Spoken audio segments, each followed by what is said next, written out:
I'm interested in preventing anxiety and depression. I'm interested in raising a generation of young people who are so well equipped to deal with their world that the phrases adolescent anxiety or adolescent depression and adolescent suicide are phrases we no longer hear used in our schools or in our homes or in our communities. And if this is something that interests you, I'd like to offer you 2 simple strategies today that can help you to be part of that solution. And these strategies focus on courage and on developing courage in our children. Because building emotional health in childhood sets the stage for a healthy and productive life. And this is what we want for our children, right? For them to be healthy and productive. So how are we going with that? Are we raising emotionally healthy children? Well, 1 in 4 children, before they reach adulthood, will have experienced a mental disorder. And anxiety disorders are the most prevalent of these. And this is my area of interest. I'm interested in anxiety disorders not just because they're quite common, but because they start early in life. And also they're considered a gateway disorder, that if you have anxiety as a child, you're much more likely to develop anxiety or depression as an adolescent or as an adult. So if we want to raise healthy and productive adults, then we really need to focus our energy on raising emotionally healthy children. So before I tell you about the strategies, I want to talk to you a little bit more about what anxiety is. Now, anxiety is a really normal emotion. I'm experiencing quite a bit right now in front of you all. But it's really normal. Everybody experiences it. And it's quite crucial for our survival as well. But to demonstrate how normal it is, what I thought I would do was pick a few people out from the audience. I'm not going to throw a hammer into the audience to select you. But perhaps I'll just pick you out of the audience. And what I'd like you to do is just come down in front of the audience and on stage and tell us the most recent time you felt nervous. Tell us what went through your body, perhaps what you thought and what you did. Okay, so let me just stay in your seats for a minute and I'll just select a few people out of the audience. Let me see you in the white shirt there on the end. Can't see up the back. The guy with the blue shirt and the yellow writing on his shirt on the end of the row. Let me see who else. The lady in the red shirt on the end. Someone right up the back. And the other red shirt right up the back. Okay, so before I get you to come down and tell us about the most recent time you felt nervous, I'm going to tell you, I'm not going to get you to come down and speak about the most recent time you felt vulnerable, but I want you to reflect on your current experience. Not just for those people who were picked, but for those people, for all of you in the audience. You probably experienced a brief moment of fear or anxiety in the thought that I might pick you, right?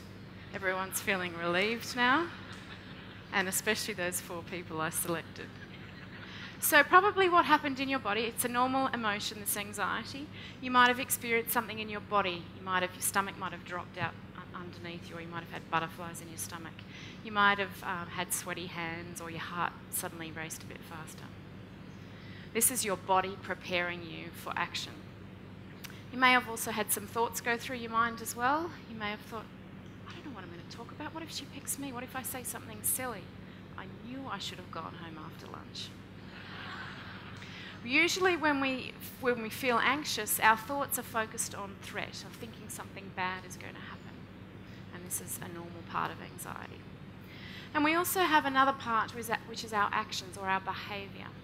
This is what we do in response to that feeling. And usually when we feel nervous, we avoid the situation that we're scared of. And I saw lots of people averting their eyes and putting their eyes to the ground. If she can't connect her eyes with me, she won't pick me. I didn't see anybody running for the door, but maybe you thought about it. The point is, anxiety is normal and everybody experiences it. And it can happen in different situations and can happen in this social situation that I just created for you, where you might be evaluated or under scrutiny in some way. Or it could happen in physical situations like jumping out of a plane, or it could be standing on a high edge or something, or getting a needle. It can happen in lots of different situations. But for some people, they experience that same anxiety that you might have just experienced on a daily basis. And it can happen more often, that same anxiety, but it happens more often and more intensely. But it's normal. And for when people have this experience of anxiety over and over again and have it on a daily basis, it can start to interfere with their life and stop them from doing things that they usually are able to do. And this is when we call it a disorder or a problem.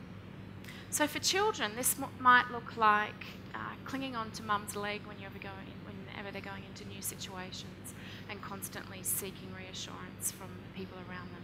It could be not being able to raise your hand in class to ask a question because you're scared that you might get the answer wrong.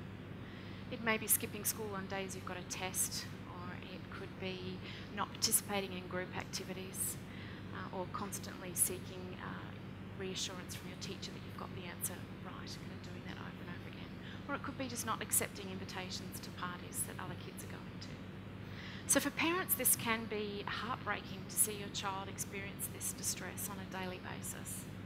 And for me as a parent, I also find it really difficult when my children tell me they're feeling scared. Just this week actually, my daughter came to me. She was going to sleep at night time and she was feeling scared about going off to sleep. She was terrified that someone was going to break into her room and take her. And in that instant, I remembered what it was like for me as a child, lying in bed petrified that somebody was going to come through the window. Do you remember that feeling? That kind of all-consuming feeling of fear. And while I was standing there with my daughter, I had this overwhelming desire to want to fix it for her, to take away her fear and to remove anything that was causing her distress. But my research tells me differently. My research has been looking at this idea of parental help in difficult situations. And while I had this overwhelming desire to fix it for her, and if I could have turned the light on for her, or lay in bed with her, or got her to come into my bedroom. But by doing that, while it would have reduced her distress in the short term, in the long term, it would not have enabled her to be able to cope with that situation on her own. So the research that I've been looking at is looking at this idea of parental help and helping parents who help their children in difficult situations. And we use this tangram task, which is a puzzle task. It's quite a challenging task. And we observe parents interacting with their children. The idea is that it mimics a similar experience to what I just shared with you, and that the parent sees the child struggle with this difficult task, and the parent's got to decide how much help they give. And we look at the degree of help that parents give. And what we find is that parents of children with emotional health problems provide more help to their children with anxiety than parents of, say, emotionally healthy children. But before we want to blame parents and tell them it's all their fault, let me tell you about another study where we swapped parents around and we had parents of emotionally healthy children interacting with anxious children. And we found that parents of emotionally healthy children also provided more help to children with anxiety problems, even though they'd never met this child before or didn't know they had an anxiety problem. So these studies suggest that it's quite a normal response to want to rush in and help and provide help for children who might be perceived as shy or anxious. But here's the problem. By doing this, by rushing in too soon, we're not giving children the opportunity to be able to learn that they can cope with those difficult situations on their own. I've been conducting another study, a longitudinal study tracking preschool children over about 10 years now, and we've been looking at what factors predict the development of anxiety. And we find this factor of parental help is a really important factor. That those parents who provide more help to their children, irrespective of whether they're shy or confident to start with, those children are more likely to develop anxiety later down the track. So even though it's quite a normal reaction to want to rush in and help, when it happens, it increases a child's chances of developing anxiety. And this is, I think, because it doesn't provide children the opportunity to develop their coping strategies on their own. We've become a rather risk-averse culture. We cushion our children's playgrounds and we correct their mistakes. This is a picture of a playground. Is it? No, not quite. No, we missed it. 2 slides missing. Anyway, here is a picture of a playground when I was a child. I'll describe it to you. Do you remember those merry-go-rounds that spin around, the steel ones? Well, that was one of the pieces of equipment in the playground at my park. And we had one of those slippery dips. Oh, there it is. Look at that. Thank you. And one of those steel slippery dips where you climb up to the top and you feel like you're on the top of the world and you touch the sky. It's so high. These were the playgrounds that I grew up in. And these are the playgrounds, oh look at that we have now. We've become a rather risk-averse culture. I'm suggesting that rather than constantly protecting our children from difficult situations, we should encourage them to face them. I'm not suggesting we should throw them in the deep end and expect them to swim, however. I'm suggesting that we gradually and gently encourage them to face difficult situations. So how do we do this? How do we raise a more courageous generation? So for the parents and teachers in the audience, or brothers and sisters, aunts and uncles, or grandparents, I want you to pick a child in your life, and I want you to think about a situation they might be avoiding or they might have difficulties with. And I want you to pay attention to their courageous behaviour. Use your attention to shape their behaviour. Focus on when they're courageous. Encourage them to be courageous. Maybe set them small tasks to do every day to perform little acts of bravery. Show them that you're proud of them whenever they step out of their comfort zone.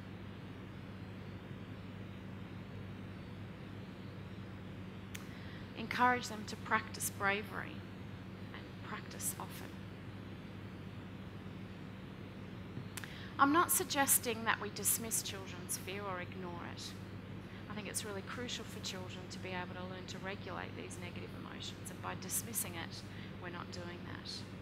So I'm suggesting that we acknowledge children's fear and encourage them to face those situations and those difficult situations. But this means something, however, and this meant something for me the other night with my daughter, that I had to learn to tolerate her negative emotion and her distress. This is a really hard thing to do as a parent or as a teacher or as a brother or a sister or a grandparent, to tolerate your children's distress. But distress is okay. Making mistakes is okay. Making mistakes in life are inevitable. We need to equip our children to be able to deal with those situations. I conducted another study recently with some colleagues here at Macquarie University where we looked at perfectionistic parenting.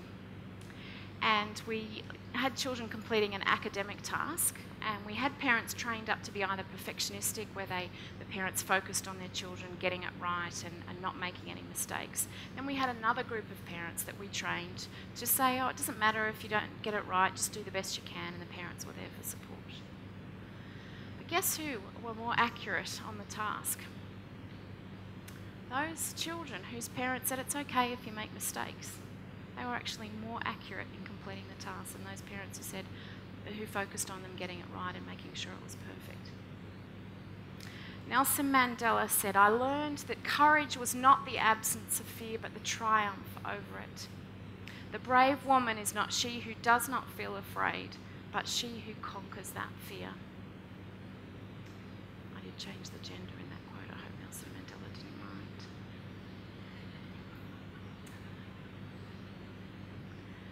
So if we're going to be raising a more courageous generation of children, not only do we need to focus on the brave moments in our children's lives, but we also need to be coping and courageous role models for the children in our lives. So how do we do this?